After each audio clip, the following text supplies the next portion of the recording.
La neuroesthétique n'est pas un concept, c'est un domaine de recherche qui fait partie des neurosciences et qui nous permet de comprendre pourquoi certaines choses du monde phénoménal nous paraissent plus belles que d'autres. En termes plus concrets, la neuroscience explore certains éléments tels que les proportions, les formes, les couleurs qui déclenchent ou qui suscitent en nous le sentiment du goût. Son apport à la médecine et à la chirurgie esthétique est majeur puisqu'elle introduit une forme d'objectivité et permet d'identifier et de traiter les causes du déséquilibre esthétique et non pas ses manifestations superficielles visibles. Et donc son apport en médecine et en chirurgie esthétique est majeur puisqu'elle introduit une dimension d'objectivité dans l'évaluation de l'apparence et par-delà, elle permet d'identifier et de traiter l'origine du déséquilibre esthétique.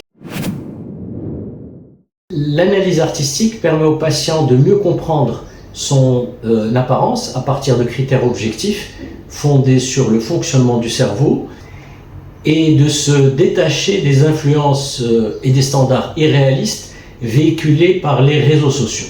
Donc ça lui permet d'avoir un regard plus objectif et plus juste sur son apparence.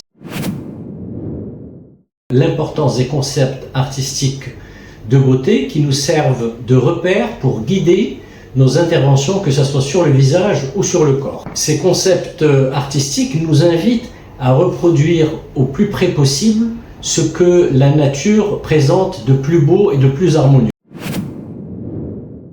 Cela suppose qu'il faut rompre avec tous les excès, que ce soit les lèvres, les seins, les postérieurs, qui rompent avec l'équilibre global de l'apparence de la personne.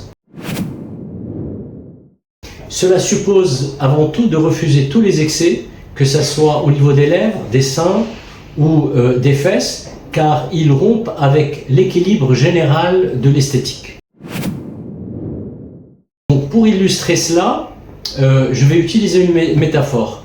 Imaginez que vous soyez un artisan, un artiste qui est spécialisé dans la confection des plantes artificielles et que l'on vous passe une commande vous demandant de créer la plante la plus naturelle possible pour qu'une fois placée au niveau d'une forêt, une forêt tropicale, et bien qu'en passant à côté, personne, ni même un botaniste averti, ne puisse réaliser que cette plante n'est pas naturelle. Votre mission sera d'autant plus réussie que, effectivement, eh bien, on ne remarque pas cette plante au milieu des autres qui sont naturelles. Maintenant, il existe une différence entre les artistes et le chirurgien plasticien, puisque l'artiste, il peut donner libre cours à son imagination dans le cadre de la plante.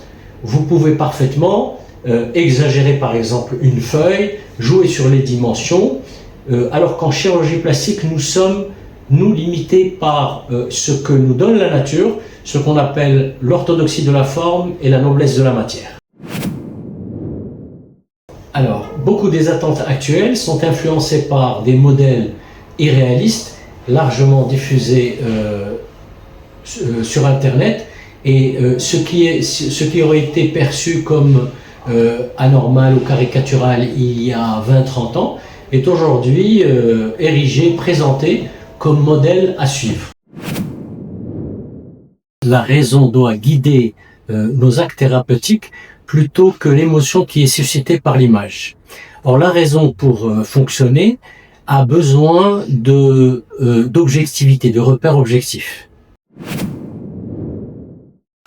Et c'est donc cette exigence d'objectivité qui m'a conduit à développer les concepts artistiques de beauté pour évaluer l'apparence à partir d'éléments visuels stables, inspirés de schémas ou de patterns que notre cerveau associe spontanément à l'harmonie et au plaisir esthétique.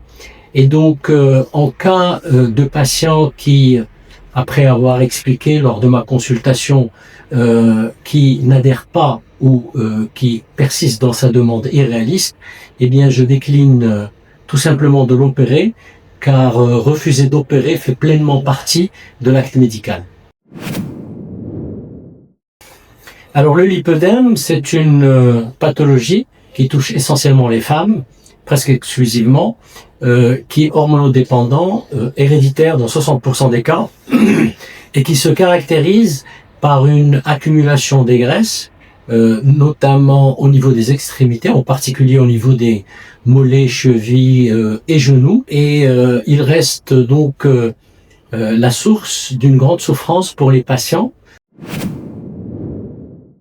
Donc le lipœdème reste méconnu et il est source d'une grande souffrance physique et psychologique du fait qu'il soit mal diagnostiqué et aussi du fait que les femmes soient stigmatisées et poussées en permanence vers plus de régime, plus d'activité physique, en sachant que le régime et l'activité physique n'ont aucun effet sur le lipœdème.